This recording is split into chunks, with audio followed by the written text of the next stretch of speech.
Alors bonjour à tous, comme promis aujourd'hui je vous fais la vidéo bonus à la vidéo numéro 4 de la série de vidéos sur la théorie de la complexité. Dans cette vidéo je vais essayer de préciser certaines choses, certaines simplifications que j'ai pu faire dans la vidéo originale afin que les choses restent simples, qu'elles soient agréables à écouter. Et puis, je vais essayer d'expliquer, de donner certaines explications supplémentaires sur certaines choses où je suis passé un peu vite. Donc, vous le voyez, c'est sans montage, c'est de manière directe, c'est à la cool. Donc, la première chose que je voulais préciser, c'est que la dernière fois, on a dans un premier temps exprimé la complexité de nos algorithmes, l'algorithme glouton, l'algorithme de la force brute, en fonction de n. Et n, c'est le nombre d'objets disponibles. Or, comme je vous l'ai dit, dans la plupart des cas, on présente la complexité des algorithmes en fonction de la taille totale des entrées qui lui sont données. Donc là, en l'occurrence, il y a 2 entiers plus 2n couples d'entiers. Mais je vous ai dit, c'est pas très grave, puisqu'on fait comme on a juste 2 entiers et 2n couples d'entiers, on fait, c'est presque proportionnel, en tous les cas, c'est affine à n, il y a juste de 2 entiers plus 2n entiers, donc tout va bien. Or, j'ai passé sous silence une chose qui est tout de même importante, c'est que, en fait, ces entiers, ils peuvent être de plus en plus grands, ils peuvent être d'une taille variable, c'est-à-dire qu'ils peuvent avoir un nombre de décimales qui va varier. C'est-à-dire que dans un petit problème, je vais pouvoir avoir une taille d'un sac qui va être de 456, et puis après, dans un problème un peu plus grand, il va y avoir quelques décimales en plus, et puis encore en plus, et puis encore en plus, et puis encore en plus, et puis on va avoir des problèmes de plus en plus grands avec des tailles par exemple de sacs et donc des entiers qui vont devenir de plus en plus énormes et ce jusqu'à l'infini. Et donc il va falloir prendre ça en compte. Et pour prendre ça en compte, je vous propose de supposer que pour une entrée donnée du problème, la taille des entiers qui va le composer va être fixée à un nombre qu'on va appeler K. Dans ce cas-là, si on sait que chaque entier fait une taille K, alors la taille complète des entrées de l'algorithme, ça va être K fois 2 plus 2n, puisque là on a 2 entiers et 2n entiers.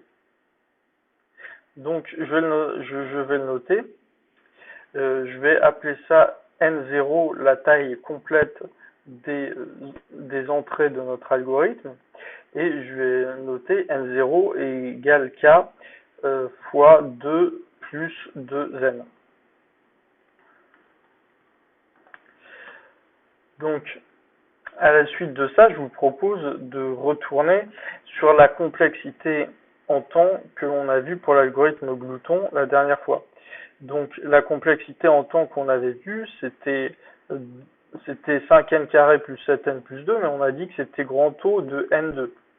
Donc, je vais mettre t de n égale grand O de n au carré. Sauf qu'en fait, là où il y a une simplification, c'est que on a compté les opérations, le nombre d'opérations qu'on fait, mais dans chacune de ces opérations, il va y avoir des opérations sur des entiers. Et ces opérations sur les entiers, ça va pouvoir être des comparaisons entre 2 entiers, par exemple ici, ou ça va pouvoir être des additions entre 2 entiers, éventuellement des divisions, des multiplications, etc. Donc, pour bien prendre ça en compte, il va falloir se dire qu'à chacune de ces opérations, on fait n'importe quelle opération possible entre 2 entiers, et on fait les opérations entre 2 entiers, par exemple la multiplication, la division, l'addition, la comparaison, on sait que dans tous les cas, on peut les faire en k au carré opération. C'est-à-dire que si on a un entier de taille k, ça va nous prendre k au carré. Alors ça, c'est en utilisant la méthode naturelle, on va dire, de multiplication. Par exemple, si vous regardez combien de temps il vous faut pour faire une multiplication entre deux entiers qui sont de plus en plus grands, et ben vous verrez que c'est la taille de l'entier au carré. Moi, je développe pas, vous pouvez aller regarder sur Wikipédia les algorithmes de multiplication par exemple d'entiers. Et en fait, on sait que toutes les opérations de base sur les entiers, on peut les faire en moins de k exposant 2. Alors on peut encore faire mieux en réalité, mais pour aujourd'hui, on va se satisfaire de ça.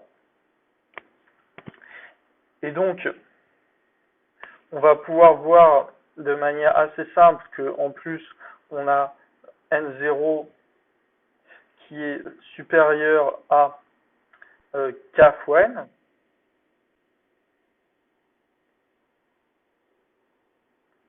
Donc, en fait, qu'est-ce que ça veut dire le grand O? Il faut qu'on se rappelle de ce que ça veut dire. Ça veut dire que t de n inférieur à égal à donc a fois n carré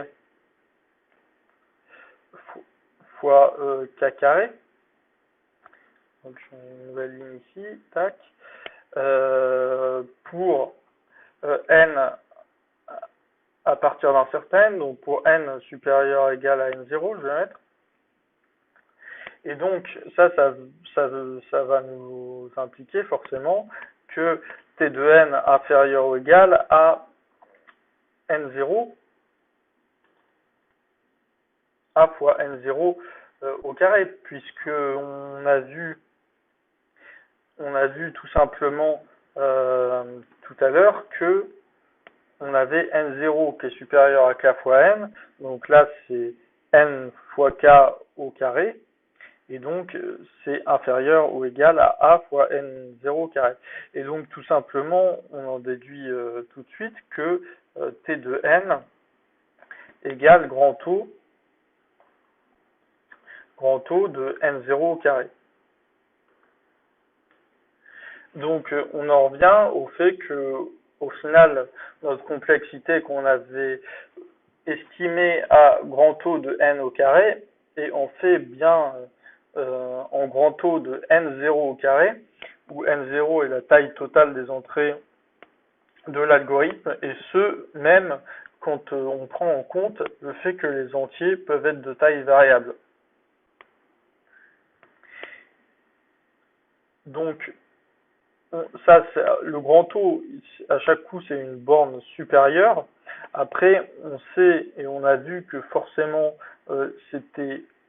il fallait au minimum aussi, c'est une borne supérieure qui est optimale, c'est-à-dire qu'on ne pourrait pas dire que c'est en grand O de n0, parce que on a vu que notre algorithme, il nécessitait n au carré, et donc dans les cas où on va limiter la taille des entiers, ça prendra forcément de l'ordre de n0 au carré.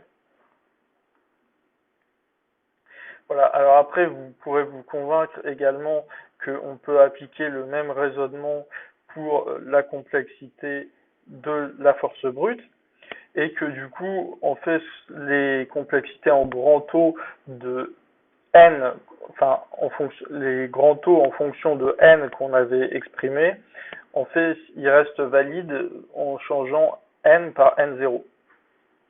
Donc n0, la taille des entrées de l'algorithme.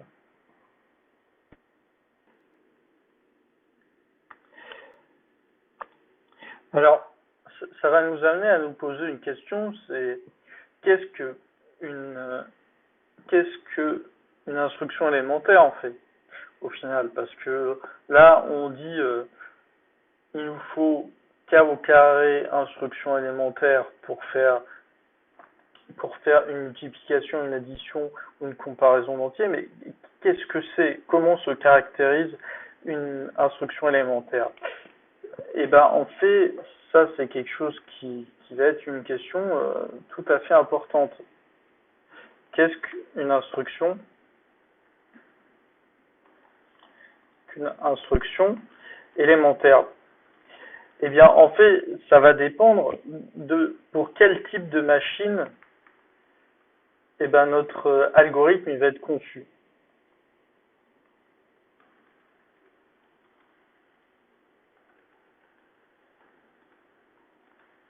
Donc, on a des machines qui ressemblent énormément, enfin, qui correspondent à un modèle de machine qui a été théorisé, qui s'appelle les machines de Turing.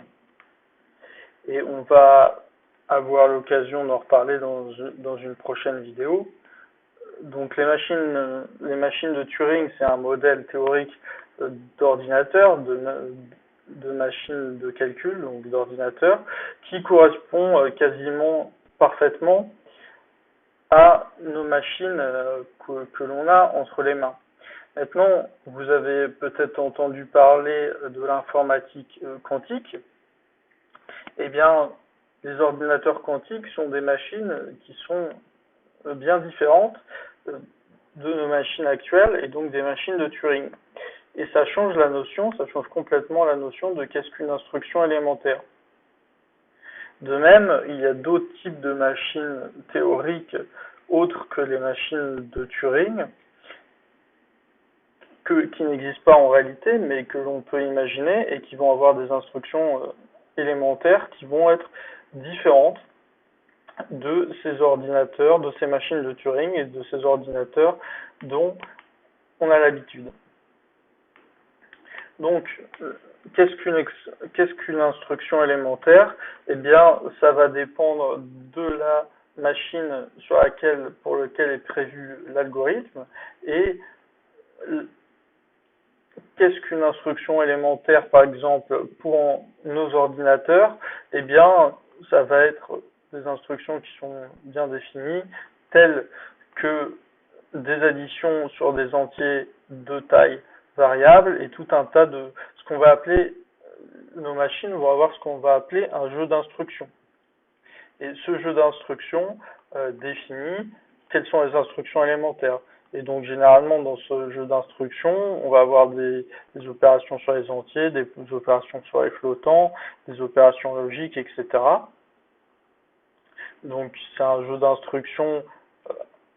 Là, à l'heure actuelle, le jeu d'instructions est connu sous le nom de AMD 64 ou x86 64 pour la plupart des ordinateurs qui existent, qui sont sur le marché à l'heure actuelle. Et c'est vraiment ce jeu d'instructions qui va définir ce que c'est qu'une instruction élémentaire et qui va nous permettre de les compter et qui va notre ordinateur, en fait, quand on parle de fréquence du processeur, ça va correspondre plus ou moins à combien d'instructions élémentaires il est capable de faire en une seconde.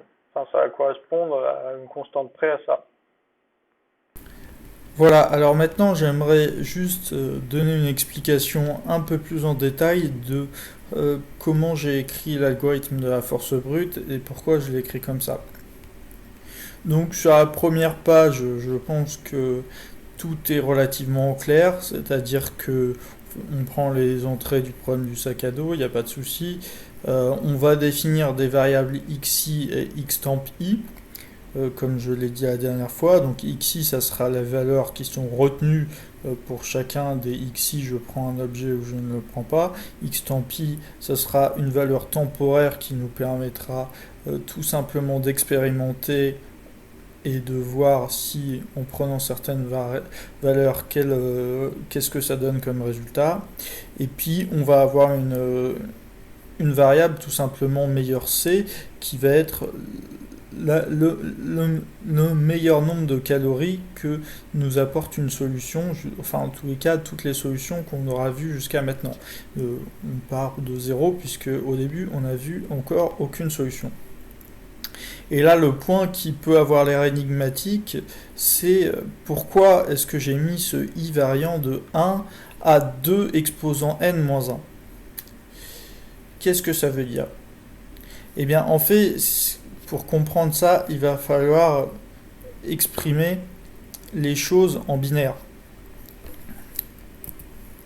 il va falloir exprimer les choses en binaire.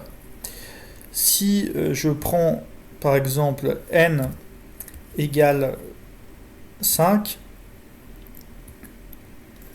si je fais 2 exposants n, 2 exposants 5, et bien tout simplement comment ça va s'écrire? Ça va s'écrire avec 1 et 5 zéros derrière. Est-ce que j'ai mis... Voilà, 5 zéros derrière. Donc ça c'est 2 exposants n. Maintenant, si je fais 2 exposants n moins 1, ça va nous faire 5, 1. Alors, j'espère que... si vous n'êtes pas familier avec la notation binaire, n'hésitez pas à aller faire quelques recherches sur Internet à ce niveau-là. Là, je vais considérer que je ne vais pas réintroduire cette notion de la notation binaire. Mais du coup, à partir du moment où j'ai 2n moins 1 égale donc 5 0, ou en l'occurrence ça sera n 5 1, ou en l'occurrence ça sera n 1, et bien en vrai, lorsque je vais faire varier i varie de 1 à 2 exposants n moins 1, et bien ça va faire varier notre n de 1 à 1, où il va y avoir en fait, à ce niveau-là, il va y avoir n. Il va y avoir n1.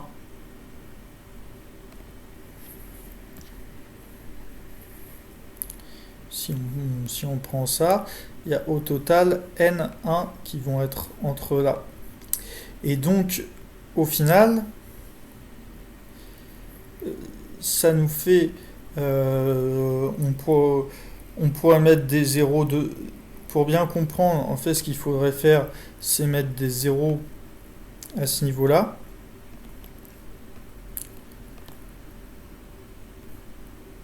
C'est mettre des zéros à ce niveau-là, tout simplement pour... On va avoir n0. Et là, vous allez commencer à comprendre que, en fait, on va tout simplement expérimenter chacune des possibilités, tous les nombres possibles, toutes les combinaisons possibles de 0 et de 1 sur n chiffres qui se suivent.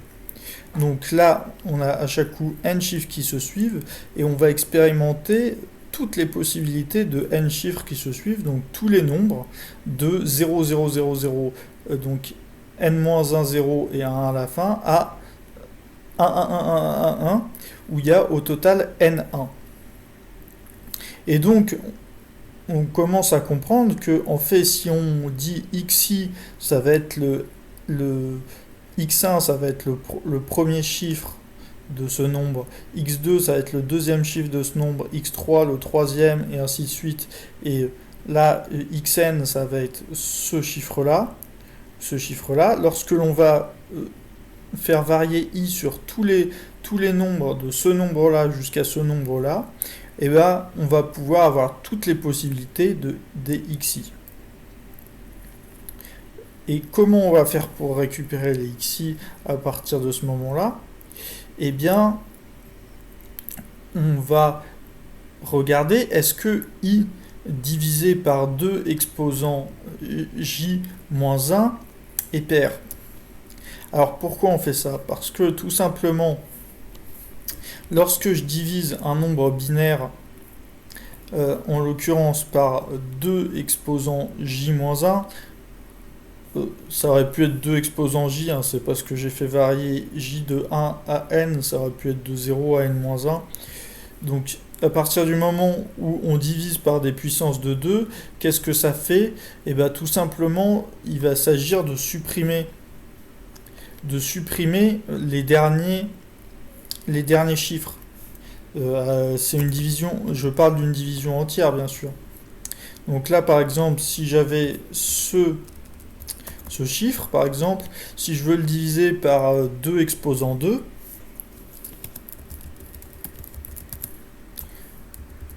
donc une puissance de 2, ça va nous donner, tout simplement ce chiffre où je vais retirer les deux derniers chiffres. Et donc, pour avoir, là, il s'agirait de x, en l'occurrence, il s'agirait de x2, si on commence à x0.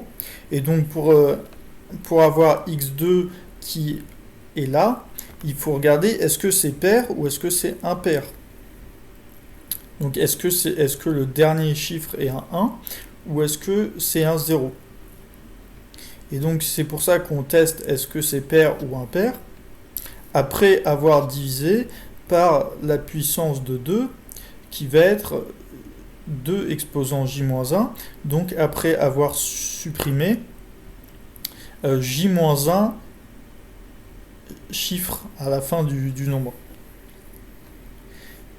Et donc, en fait, cette opération va nous permettre tout simplement de savoir est-ce que le nème chiffre dans mon nombre, est-ce que c'est 1 ou est-ce que c'est 0. Et si c'est 1, eh ben, je vais dire x tant pi égale à 1. Si c'est 0, je vais dire x tant pi égale à 0. Mais si c'est 1, je vais aussi en profiter pour calculer le poids que va nécessiter ma solution. Donc pour ça, je vais prendre P actuel égale P actuel plus le poids de cet objet, puisqu'on le prend. Alors, P actuel, je l'avais remis à 0 au début de chaque boucle qui correspond à un essai, ou qui correspond à une valeur de I. Donc, je vais pouvoir prendre mon poids et je vais ajouter le poids que nécessite de prendre l'objet I, puisque là je suis dans le cas où en fait on décide de prendre cet objet là. Et pareil pour le nombre de calories apportées. Et donc là, dans cette boucle, on va varier sur tous les objets. On va regarder si le nombre I qu'on est en train d'évaluer, il nous dit qu'il faudrait qu'on prenne l'objet I ou pas, en fonction du chiffre I. Et puis, on va calculer les temps I pour cette solution et le poids que cette solution nécessite de prendre, ainsi que le nombre de calories qu'il apporte. Une fois qu'on a fait ça, et bien sûr, il suffit de vérifier si le poids actuel il est acceptable, il est inférieur à la contrainte qu'on a. Et puis, si le nombre de calories qui est apporté par la solution qu'on est en train d'évaluer, il est meilleur que ce qu'on a vu jusqu'à maintenant. Et si c'est le cas, on se dit, tiens, c'est une meilleure solution que ce qu'on a vu jusqu'à maintenant, que ce qu'on n'a jamais vu. Donc on va la prendre, tout simplement, on la copie, en copiant les CI, et puis en copiant en disant, tiens, le meilleur nombre de calories qu'on peut avoir, c'est celui actuel. Alors je vais quand même juste, avant de conclure, donner un tout petit exemple pour être sûr d'être bien clair. Donc on va rester sur cet exemple où n égale 5 et puis on va repartir d'une feuille blanche et on va dire I égale par exemple 1 0 0 1 0. Alors qu'est-ce que ça va vouloir dire ça? Ça va vouloir dire que x1 sera égal à 0, x2 égale à 1, x3 égale à 0, x4 égale à 0 et x5 égale à 1. Voilà. Donc de cette valeur de i, on va pouvoir déduire toutes les valeurs des qui.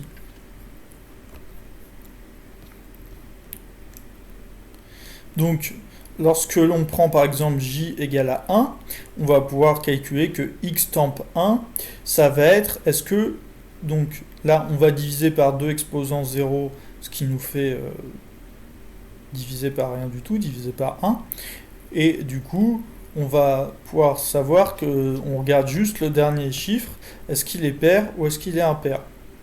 En l'occurrence il est pair, et du coup là je me rends compte qu'en fait dans mon algorithme j'ai inversé, mais ça ne change strictement rien du tout. En fait il est pair, du coup là j'ai mis x temp, en pratique j'aurais dû mettre s'il est impair. Et dans ce cas là on voit qu'il est pair, il n'est pas impair, donc on rentre dans le sinon, et donc on met x temp 1 égale à 0, comme on l'a vu ici. Donc j'avais fait une légère erreur, j'avais mis pair au lieu de impair, mais ça ne changeait strictement rien au bon fonctionnement de l'algorithme. Et voilà, j'espère que ça vous donne intuitivement un peu comment fonctionne cet algorithme, une vue de comment fonctionne cet algorithme, pourquoi j'ai fait un i variant de 1 à 2 exposant n-1, et pourquoi après je divise i par 2 exposant j-1 et je regarde si c'est pair ou impair. Alors c'est pas la seule façon d'écrire cet algorithme, mais c'est une façon qui est quand même assez rapide, assez compacte et qui ne nécessite pas d'introduire des concepts trop complexes. Voilà, c'est tout pour cette vidéo, j'espère qu'elle vous a plu. Comme promis, dans quelques semaines, on se retrouvera pour la vidéo sur le plus court chemin, sur comment votre GPS calcule le plus court chemin. D'ici là, portez-vous bien et je vous dis à bientôt.